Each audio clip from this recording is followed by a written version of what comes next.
E quem repercute agora a ata do Copom aqui com a gente é o André Miller, que é economista-chefe da ZQuest, já está aqui comigo. André, muito bom dia, bem-vindo aqui à nossa programação, meu querido. Bom dia, obrigado pelo convite. André, vamos lá então, né? Qual que é a principal mensagem que você destaca agora aqui nesse documento em relação à estratégia do Banco Central daqui para frente? O tom segue duro, eleva, né, essa complexidade, inclusive, do cenário na visão do Comitê de Política Monetária, que pelo menos deixou claro que ele encerra o ciclo de alta. Antes ele via como uma pausa, mas deve manter Uhum, assim por um tempo bastante prolongado, né? certo. Acho que esse documento ele trouxe, né, uma visão do comitê de que ao longo desse ano eh, o cenário tem andado na direção do que ele esperava, né? Embora houvessem riscos, né, de uma atividade mais resistente, de uma inflação bastante acima do que o que a gente vê hoje. Foi importante o comitê destacar, né, que pelo menos o cenário de crescimento está em linha com o que ele esperava, e isso promove, né, esse novo estágio do ciclo de aperto monetário em que a Selic permanecerá parada, né, agora, digamos assim, o risco de uma retomada do ciclo de alta é bastante limitado, eu diria, e agora é aguardar, né, que a passagem do tempo, né, junto com a moderação da inflação e da atividade, permitam que em algum momento aí do começo do ano que vem, a Selic possa ser reduzida, né. A redução da Selic ela não é citada no documento, né, mas pelas projeções que já eram conhecidas até na decisão da semana passada, em que o comitê incorpora, né, a queda dos juros que está na pesquisa Focus, né, para o ano que vem, a gente consegue depreender que o nível de juros ele será mais baixo em 2026 do que o que temos hoje, né. Mas havia também uma preocupação do mercado, né, André, em relação ao fato do Comitê de Política Monetária não ter alterado as suas projeções de inflação para, né, o horizonte relevante e querendo entender na ata as justificativas para isso, né? Mesmo diante de uma apreciação do câmbio, mesmo diante, inclusive, também da redução de projeções de inflação, você acha que na ata isso fica explicado de uma maneira clara do porquê que ainda o Copom não mexe com o horizonte relevante da inflação? Assim, o documento ele não traz um detalhamento tão grande dessa projeção, né, que a gente possa, responder essa pergunta, mas eu diria que de maneira implícita, né, o ponto que ainda, digamos assim, torna a inflação mais resistente é o mercado de trabalho. O comitê cita, né, que já vê desaceleração em alguns mercados, mais relacionados à taxa de juros, né, então mercado de crédito, o consumo de bens de maior valor, né, que depende do crédito, enquanto tudo aquilo que é mais relacionado a um consumo, de bens em que você não utiliza crédito, né, com uma massa salarial ainda bastante elevada, tem se mantido mais resistente. O mercado de trabalho ele permaneceu bastante forte, né, o ritmo de criação de vagas no primeiro semestre desse ano, acima do que era esperado.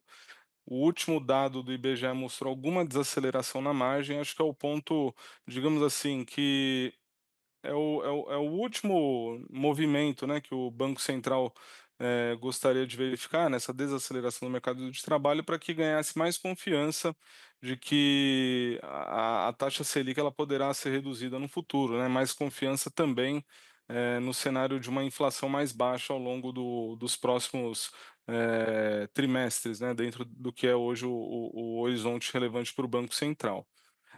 Na nossa visão, isso deve seguir acontecendo ao longo dos próximos meses, né, uma desaceleração da atividade que também vai levar a uma redução gradual do ritmo de criação de vagas, né. Então, assim, de maneira geral, o cenário ele tem e hoje isso está expresso na ata, né, ele tem ficado dentro do que é o esperado. Em alguma medida isso mostra que os riscos, né, diminuem, né, diminuíram, né, os riscos, para uma atividade mais forte, por exemplo, né. O comitê até cita que conjecturas, né, que relacionavam riscos para cima na atividade derivados tanto da política fiscal quanto de medidas creditícias, né, e aí de alguma maneira eu diria que está se referindo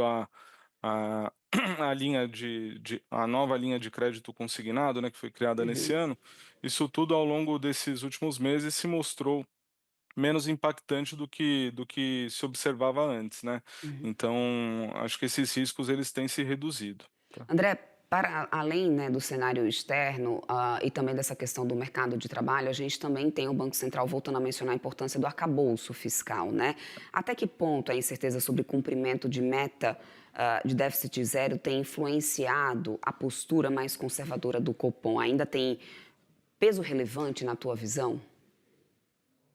Sim, eu diria que o peso segue bastante relevante, né, no sentido até de que, para a desinflação ganhar velocidade, né, e a gente chegar a um equilíbrio econômico melhor, com juros mais baixos, né, é crucial que a política monetária e a política fiscal elas atuem na mesma direção.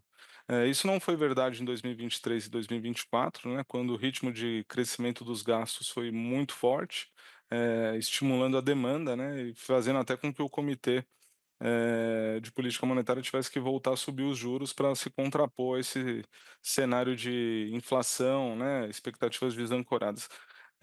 Os dados de 2025 têm mostrado, né, um ritmo de crescimento das despesas menor, compatível de fato com o que é definido pelo arcabouço fiscal.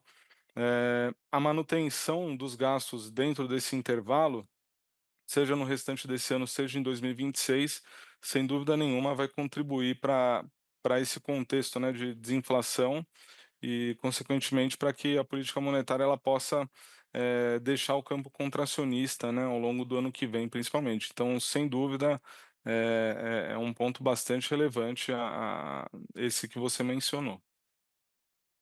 Como que você espera a resposta do mercado hoje em relação a essa ata que foi divulgada? A gente tem acompanhado, né, constantes recordes, inclusive no Ibovespa, muito motivado pelo cenário externo, mas essa Uhum. manutenção de juros aqui também dentro do esperado, e esse tom, de alguma forma, abre espaço para novas altas no Ibovespa ou não? Você acha que a gente já atingiu ali o patamar em relação à precificação, né, do posicionamento de política monetária do Brasil no Ibovespa?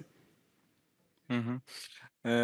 Como você mencionou, né, o cenário externo ele tem sido crucial para essa melhora do mercado Sim. acionário, seja aqui no Brasil, seja em outros países emergentes, né.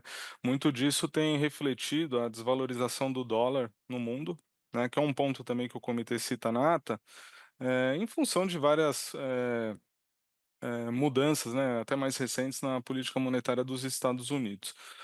Nesse sentido, a decisão do Copom da semana passada, né, e a ata de hoje, eu diria que devem ter um impacto apenas marginal sobre o mercado de maneira mais geral, né, inclusive sobre as ações. No fundo, assim, a decisão da semana passada, a mensagem que ela passou, né, reiterada pela ata hoje, é ainda de uma política monetária sendo conduzida de maneira conservadora. Isso se expressou na semana passada num aumento dos juros de prazos mais curtos, né. Então, eu acho que a ata hoje ela reitera um pouco disso, talvez traga até uma mensagem um pouco menos restritiva do que o que foi avaliado pelos analistas na semana passada, mas o impacto em termos mais gerais no mercado acionário vai seguir dependendo de um horizonte mais previsível, né, da política econômica de maneira mais geral, né. Então seja, o avanço das reformas, né, que hoje tá bastante parado, digamos assim, no Congresso, né, mas cada vez mais o foco, né, vai ser na eleição do ano que vem, e eu acho que então o principal fator para seria, né, a dinâmica eleitoral do ano que vem, que ainda está bastante cedo, né, para qualquer, assim, movimento mais brusco, mas enquanto isso vai refletindo esse ambiente externo que para emergentes tem sido o melhor, né, Uhum. principalmente nas últimas semanas. Uhum, verdade. André, e pegando o gancho que você falou sobre a reação na curva de juros na semana passada com a decisão, ou já está mencionando, né, esses detalhes em relação ao mercado de trabalho, enfim, né, nessa composição que vem dessa forma, você acha que a gente pode ter uma mudança, algum impacto da ata sobre a curva de juros futuros, ou seja, há há sinalização suficiente, na tua visão, para poder reduzir volatilidade agora? Ou o mercado deve seguir testando, né, esses limites de política monetária? Eu acho que o comitê ele deixou claro, né, que assim, o ponto que ainda falta é ter mais convicção de uma desaceleração que vá além do que o que ele espera, né? Isso ainda não está expresso nos dados. Então, as apostas, né, relacionadas ao início do ciclo de corte de juros vão acabar dependendo muito mais do avanço, do tempo, né, e da divulgação dos dados de atividade.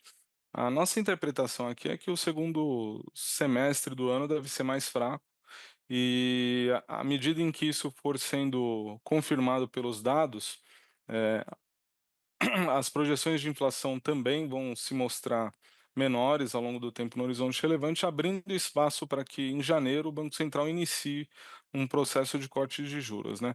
Esse é o nosso cenário base, e aí ele tem riscos, né, de você poder antecipar ou não o ciclo de cortes, né? Acho que uma antecipação dependeria de uma desaceleração econômica bem mais forte do que o que a gente espera, né?